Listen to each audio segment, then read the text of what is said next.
IVM. TFG Football is an IVM production, and you can also check out their other awesome shows like Geek Fruit with fellow and television geeks Tejas, Jishnu and Dinkar as they discuss the world of science fiction and nerd culture. You're listening to TFG Football. Welcome to a new episode of the TFG Indian Football Podcast. I'm your host, Suju, and I have both the boys joining us via phone call. We all three are joining you guys on the phone call. Kevin and Chiranjeet, all pumped up for a long weekend? Yeah. Can you not feel the energy in our voices? Yes, absolutely. I mean, that's what happens when the weekend hits you, right? The energy kind of dips and then probably you regain it by watching some good Indian football action. Now, once again, here we are with, I think, again with 7 matches in total to look at. But we're going to pick and choose like we do always, because we don't have time in hand to talk about every match in detail. But I hope that the matches that we've picked up turns out to be interesting like we hope. Now, before talking about the series of matches or coming to last night's game, something good that happened to Dheeraj Singh. Now, Dheeraj Singh has already, he was selected for this trial that he was going to Scotland, a Scottish club called Maha-derby FC, and due to some visa problem, there was some process going on, so he was with Kerala Blasters, and then yesterday he left, and yesterday he began his training with the club. There was a short snippet of the same, shared by Maha-derby FC on social media, and he looked confident. Here's TFG football team wishing him the best of everything that he has, and he has to learn, and the club has to offer him. So hopefully we'll see a much more better side of him after he's back with the stint. Now, great news there. Any thoughts for that, Kevin and Chiranjeet? Kevin, what are your thoughts on that? Good for him. I think he made a conscious decision that he doesn't want to stay in India when he had an offer to come and undergo a trial elsewhere. So I think there's no risk involved over here. He's very young. Even if things don't work out, he's still got a way back. Many ISL teams or even the I-League teams will be waiting for him because he already proved himself. I think he's one of the standout players of his age at India. Right. And, if he doesn't make it abroad, he's always got a chance over here. So no worries, even if it doesn't go through. But if it does, we do hope that we see him very soon in the first team of whichever team he's going to be selected and enrolled for. Yeah. It's a great path led by, the latest we have is Gurpreet Singh, who had a stint, and now we have a young Dheeraj Singh. Do we see a transformed keeper just like we see an improved Gurpreet Singh? Do you hope to see the same with Dheeraj as well? Well, there is a good chance that he's gonna get a lot of improvement. His age is on his side, and he's going abroad where he will be faced, frankly, with a lot of higher quality keepers. He will compete with them, and if he's got it, he will succeed and probably get into the reserves in a year or two. That's what Indians have to do when they go to a club abroad. They have to grind it out.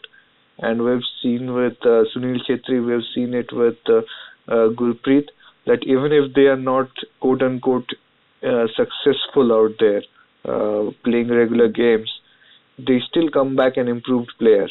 And you're right.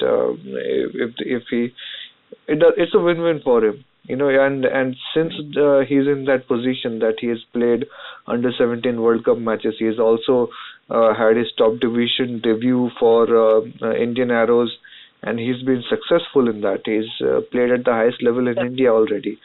So when you have all that under your belt at such a young age, this is the only chance you get to take. And if he didn't take it, he probably could have regretted it. He would have thought, what if, all for the rest of his life. So why not take it now? Yeah, absolutely. Now, once again, best wishes to the young lad. Well, moving on with some bit of signing news emerging from Kolkata. No, it's not Bagana or ATK, but it's about East Bengal. Now, what is it, Chiranjeet? Have they found Khalid Jamil, or is it a replacement? Now there's a defensive midfielder called Dilshat Serofedinov.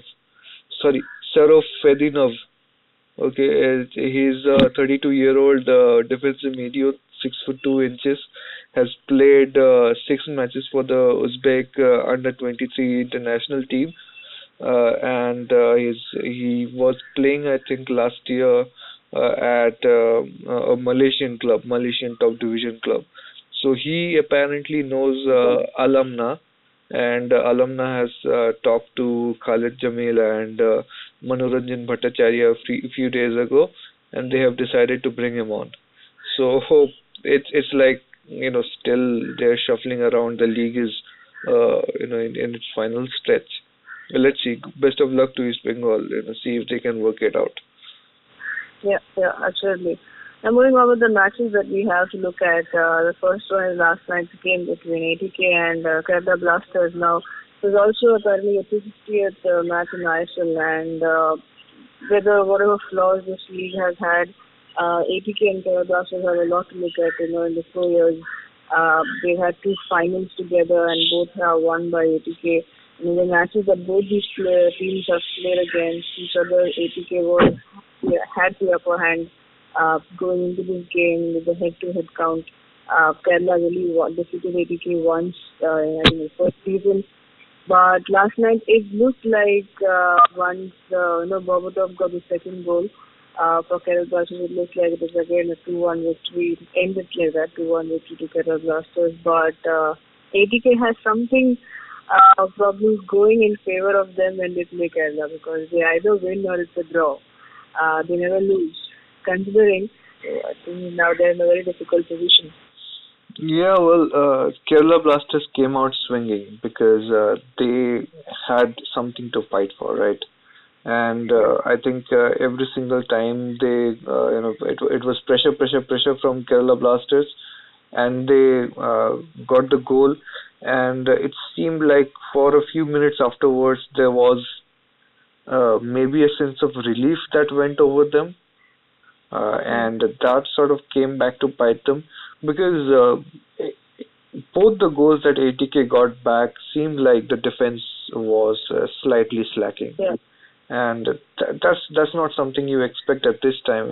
When you are not starting of the season, it's like you're way into the season, and it seems like you only have a chance if you get a win, and you can't afford to slack off. It's not an Indian under-17 team which has just scored their first ever World Cup goal, and then the joy just takes you away for a minute and you concede. But it seemed like that's what was happening, and you don't really expect that from them at this point. They should have known that the stakes were much higher. They should have been a bit more conservative, I think, with their effort. Once you score, dial back, settle down, and start from scratch. I think the symbolism of the game, where the game starts from a center after a goal is scored. That's what it seemed. It's meant to signify that, okay, you have scored one goal, forget everything now, start from scratch again. So it seemed like Kerala Blasters were trying to ride a wave, which frankly I don't think they were capable of riding. They're not. The attack is not that. What do you call it? It's not that intimidating out there, especially with Ian Hume not being there. You can't count on this attack to get you like multiple goals again and again and again. It's not FC Goa or Chennaiyin FC or Bengaluru FC attack that we're talking about. So that's what was happening. It's a bit disappointing to see the way they conceded after getting the goals.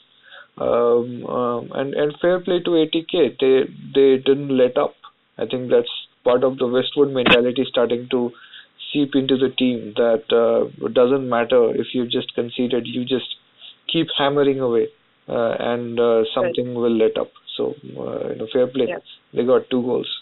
Yeah. Now before I get Kevin here, I'll have the same question put to Kevin as well. But first, the 2 challenges. Now there were some call, whether it's an offside or something for Kerala Blasters when they scored the first goal.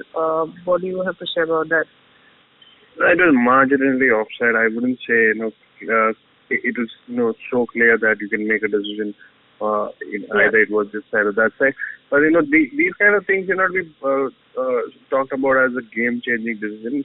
Yeah, it does happen at the split of a second, and it's difficult for anybody to make a decision at that time. Yeah, because, accurate. Yeah, because I think this was difficult to even if you saw it multiple times, you wouldn't come to a conclusion. Unless it's clearly, or maybe if it is 3 or 4 yards offside, then you say, okay, that was a big howl up on the referee.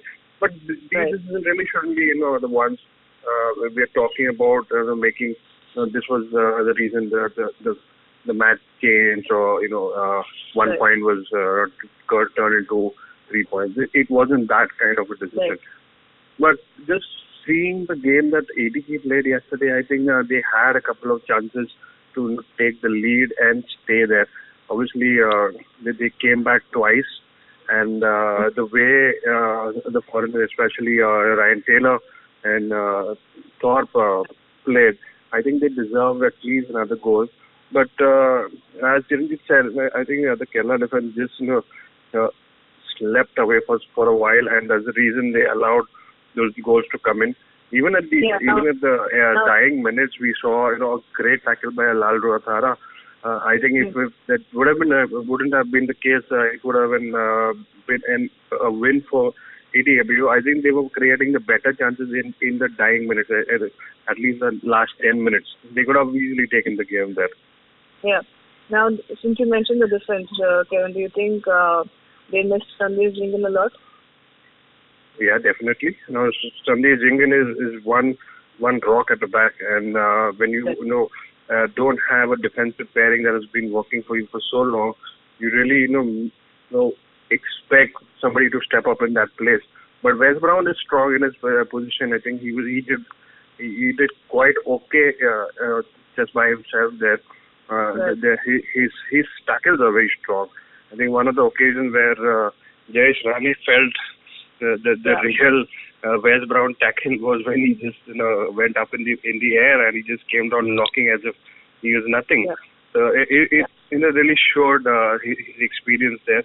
So Sandeep Jingan, obviously, when he's there, he doesn't allow those shots to be taken from outside the tee, and we saw that happen yesterday. It's all because your defensive pairing, which has been there for so long, was absent. Okay, absolutely. And do you still give Kerala a chance? Because here it looks very difficult for them, even if they win all the games now, because they've already played. When I look at this top 6 teams, including Goa, who has a lot of games in hand, Kerala has played the most of the matches. 15 matches they've played with 21 points. It looks difficult, but do you give them a chance over here? Well, they still have a mathematical chance, don't they? But FC Goa need to be beaten by Bengaluru FC tonight for them to start dreaming. Then do they have a match against Jamshedpur? Let me just check. Kerala. No, they have Northeast now. Northeast and Chennaiyin and Bengaluru. Yeah, Northeast, Chennaiyin and Bengaluru. So you can say that Chennaiyin and Bengaluru are 6-pointers. But to be frank, both Bengaluru and Chennaiyin are pretty much out there. So there is no direct opportunity for them to beat another top 4 contender and get there. It's more or less that they have to hope that maybe Jamshedpur drop points and FC Goa drop points and they get in there. So yeah, absolutely. They'll have a lot of eyes on the other teams as well. So some of them flop, so they can get a chance. But now let's move on. Like we said, we have a series of matches during the weekend. The first one that's tonight. It's thriller because the first leg that was played in Goa was a crazy 7-goal affair. 4-3 victory that went in favor of FC Goa. But since then, a lot has changed. Back then, it was Goa sitting up on the points table, or they were in the top 4.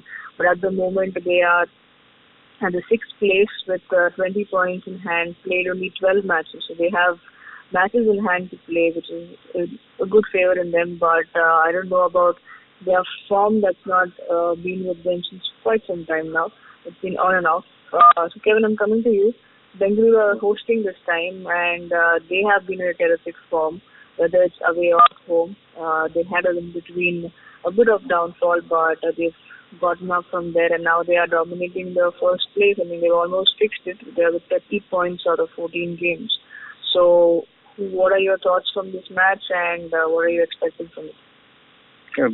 Bengaluru FC will go easy on this.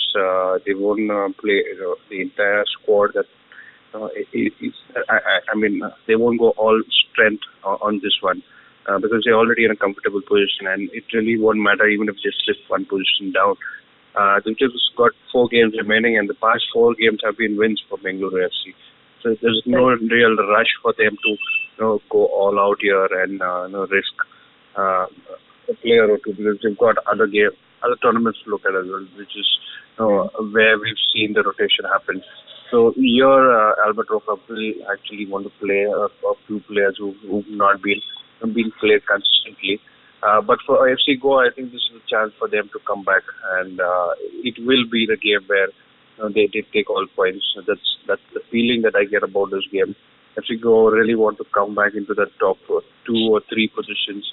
Right now, they're just way off that comfortable zone, I would say. So it should be an decent game to watch. Probably a lot of goals from both sides, but it's edging towards FC Goa win. Okay. Chiranjeev? Yeah, I'll just predict a draw just to be on the safe side, because it's Bengaluru FC's home game, and even though they're at the top, they don't really need to go all out. They won't want to lose at home, and there's a little bit of bitterness from the way the away game ended for them. It's a bad omen to go into the playoffs with letting a team beat you twice in the league stage. It's bad juju, I guess.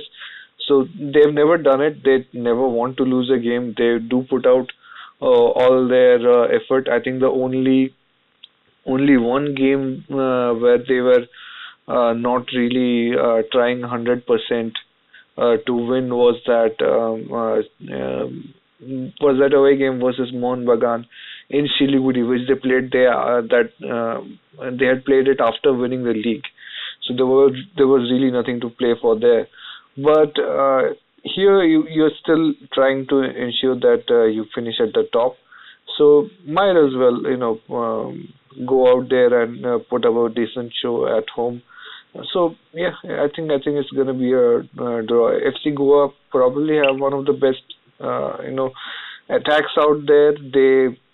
They're not that far off. One win, or they played 2 matches less than most other teams in the top 4. So a win or 2 will get them comfortably into the playoffs. So it's not really that much of a what do you call it, alarm bells going off situation for them as it is now. So even a draw will be sort of okay for them. So I think that's how it's gonna go. Okay then. Moving on to another game that now we're moving into Saturday. That's tomorrow. We have 3 matches, and we're going to look at 2 in detail. The first one is a thriller coming your way. I mean, I hope it's a great match in I-League. NEROCA is playing Aizawl FC. Now, NEROCA is sitting in the second place with 27 points out of 14 matches, and if they can manage a win here, it will be good for them, because they will go top once again on top of the points table with 1 point ahead of Minerva. So, Kevin, coming to you.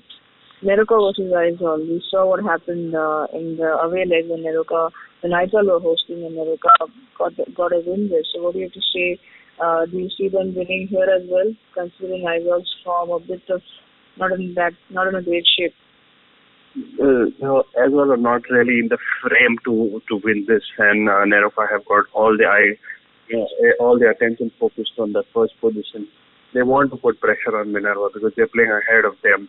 And this game really, is an indicator to show us that it's NEROCA who's got the best chance.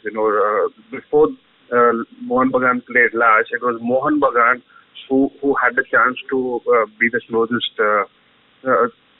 that they could get to Minerva. But right now, since they drew that game, it's NEROCA who have the chance to get a hand on the trophy. So NEROCA don't want to let them go, and come what may, they're just going to be putting up a great fight, and plus it's their home game. So Aizawl FC don't look like that team that's going to put up a great show, but could be now that the title race is over for them, they want to just play for pride and probably be that team that at least gets a respectable position in the points table. So NEROCA is going all out, and Aizawl FC might be just the team that wants to spoil the party. For me, it's important NEROCA wins if they want to really have any chance of winning the chance in the maiden, having a chance at the maiden I-League title. Okay.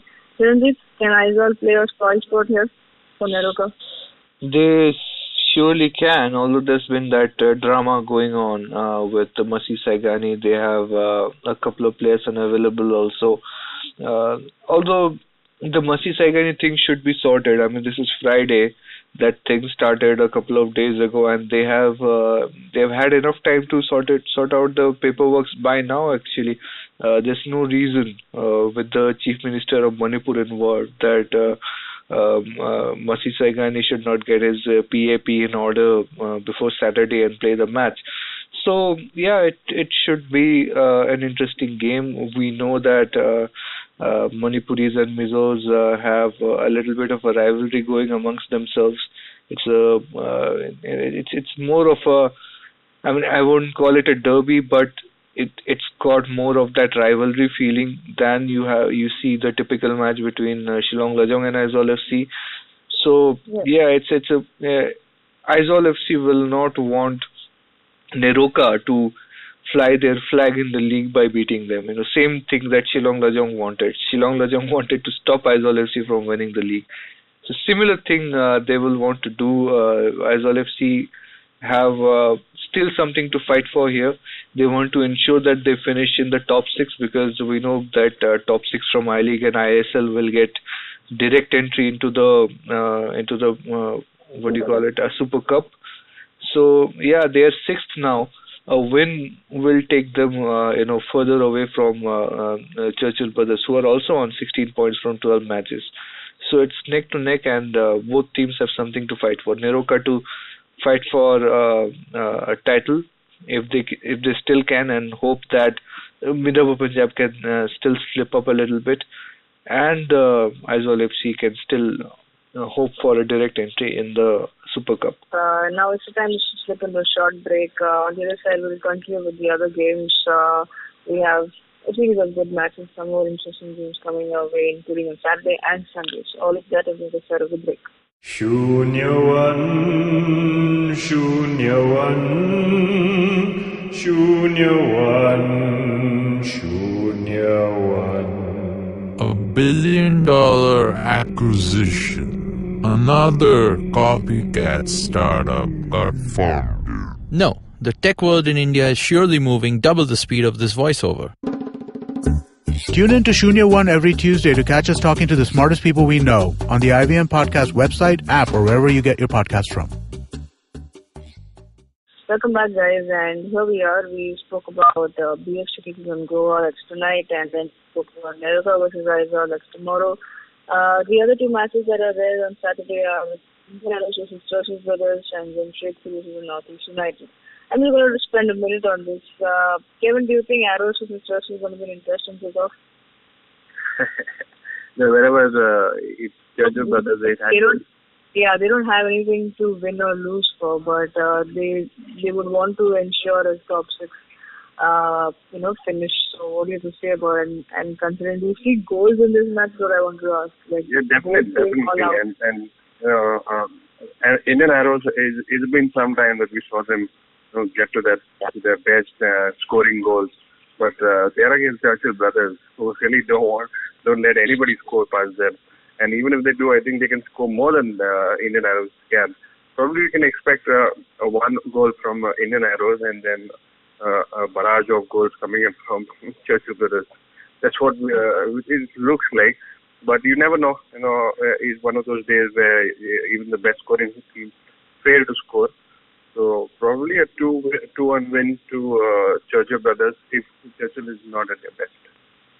Okay, interesting. Then, okay, now let's move to the other game. Jamshedpur versus Northeast United. Chiranjeev, Northeast has been a team that's been very tricky. That's what when I spoke to Ishfaq Ahmed, the assistant coach of Jamshedpur last time, that's what he said. They're a very tricky team. You just can't prepare for them and you can't be ready for them because you never know. You don't know what to expect from a team like Northeast United. They are full of surprises always.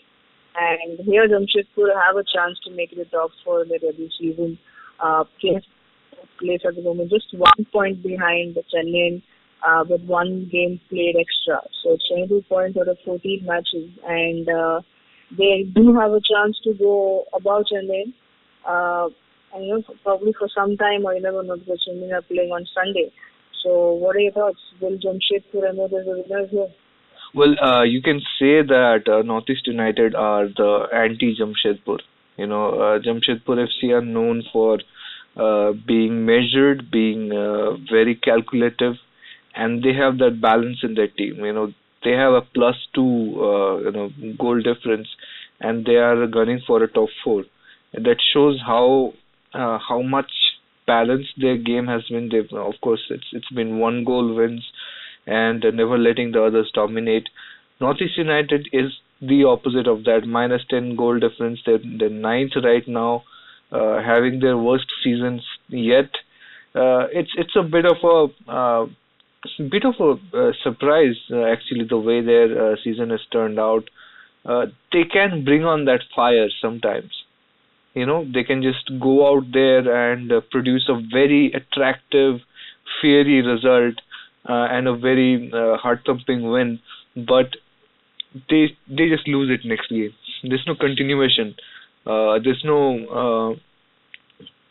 running stream of strategy that flows from one game to another and maintains an equilibrium like Jamshedpur FC does. So, similar thing we have seen. Jamshedpur FC they're playing at home. They will not let Northeast United just, go all guns blazing. They will play a game of containment. They will, just slow the things down. Make the Northeast United players chase the ball around, and look for opportunities. They won't be in a hurry.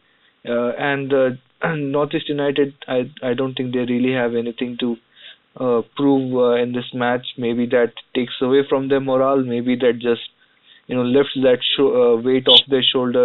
Sometimes when you're not fighting for that anymore, it's like it gives you closure. So now you're just playing for the sake of it, playing for pride, and it improves your game sometimes. It can go either way, basically. But Jamshedpur, they do feel like overwhelming favorites at this point. Okay then. Kevin, your expectations from this game? Yeah, I think more or less it looks Jamshedpur FC's game. But unless Northeast United decide that they don't want to lose to the newest team in the ISL, so they step up and then probably get a win and surprise everybody to there. Otherwise, it looks Jamshedpur FC who again goes in with a narrow win or probably a draw. That's not going to hurt them. They're in an okay position right now. Jamshedpur FC is more or less secured, unless somebody just comes along and somebody like Mumbai City comes along and just decides to win all the next 4 games remaining. So they're okay. They're not unsecure. So they won't be worried about even if a draw comes by here.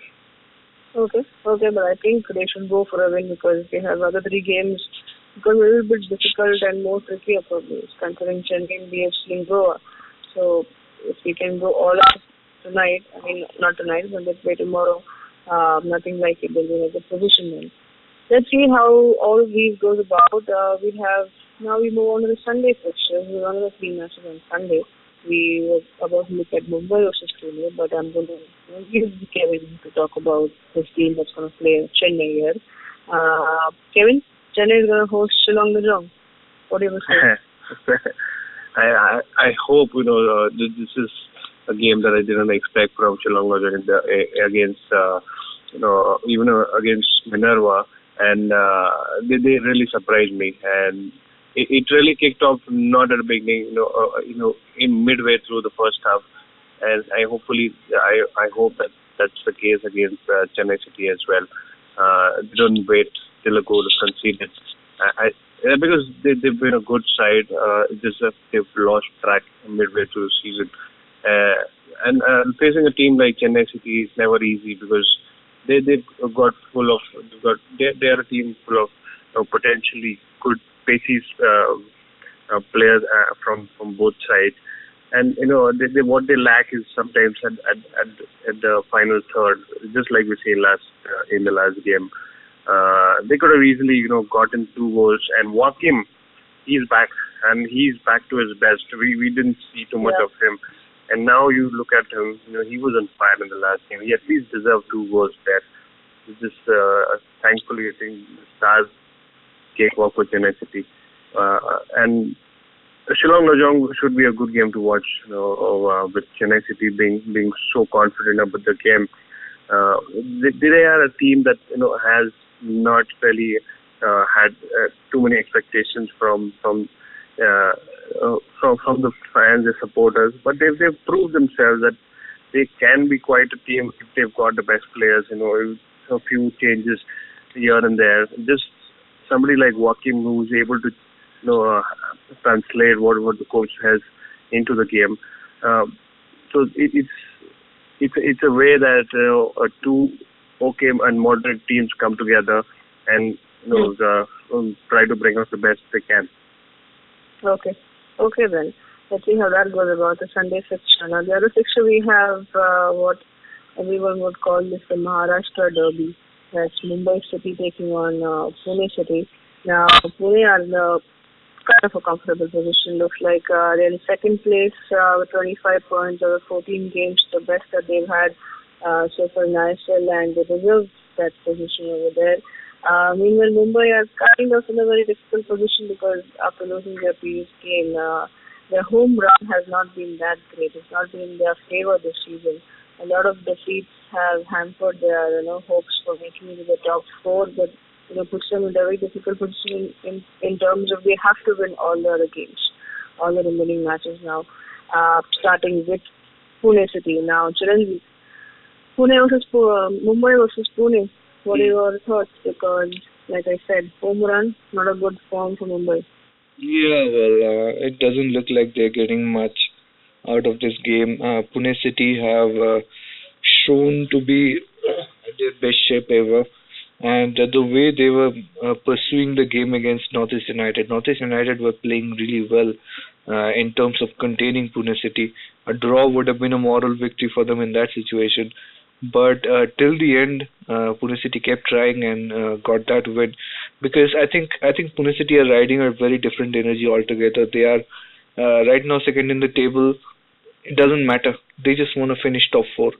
There's no way they're gonna let this chance go because they've never done it before. They have it's history for them. They want to be out there in the playoffs. They want to have that prestige with them. So it just doesn't seem like they will be contained unless you have some refereeing mistakes spoiling the party. But if everything goes right.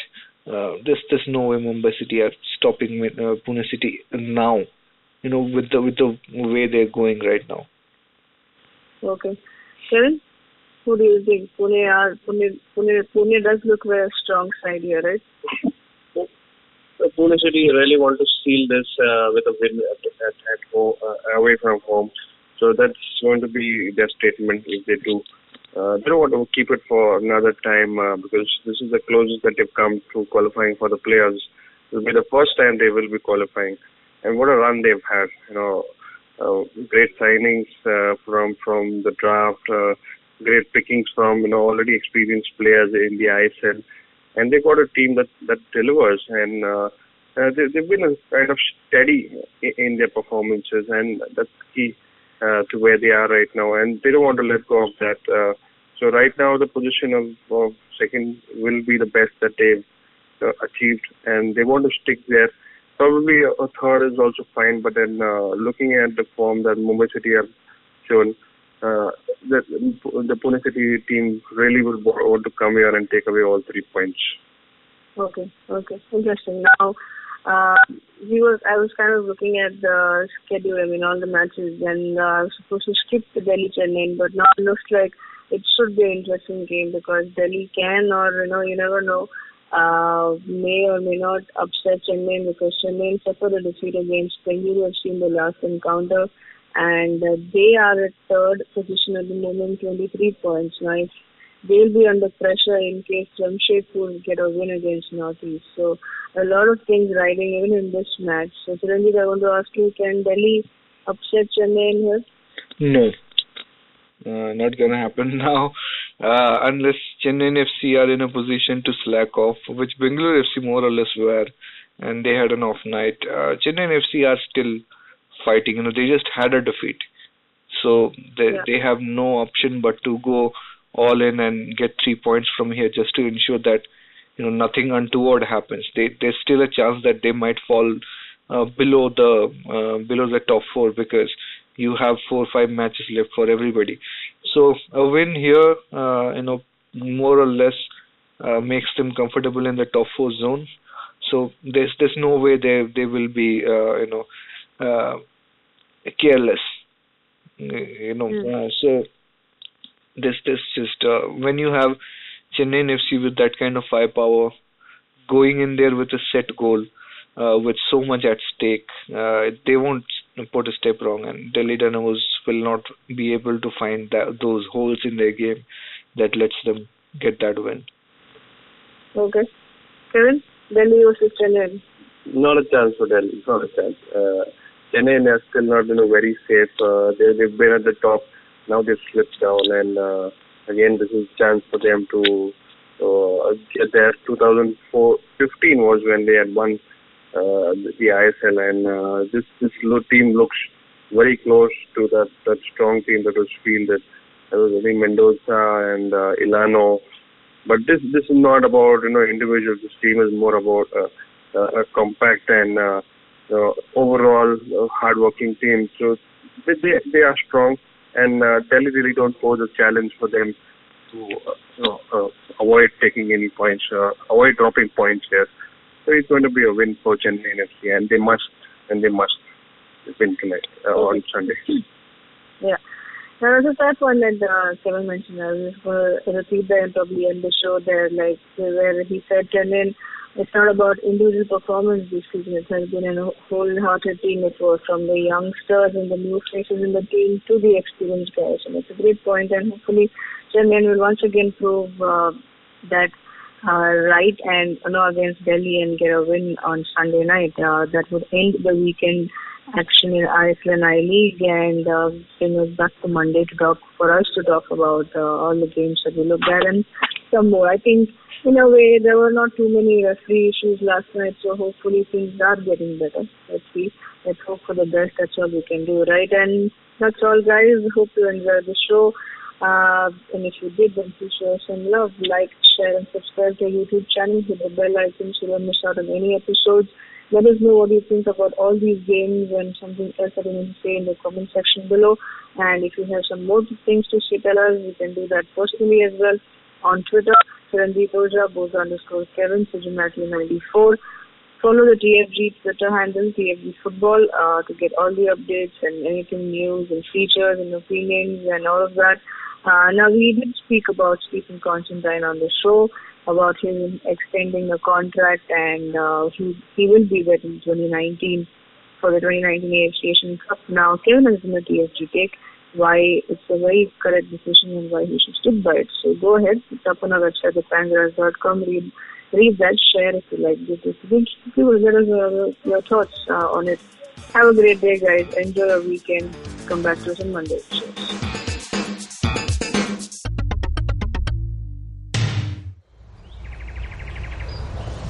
He bends down to test the warm water for his bath.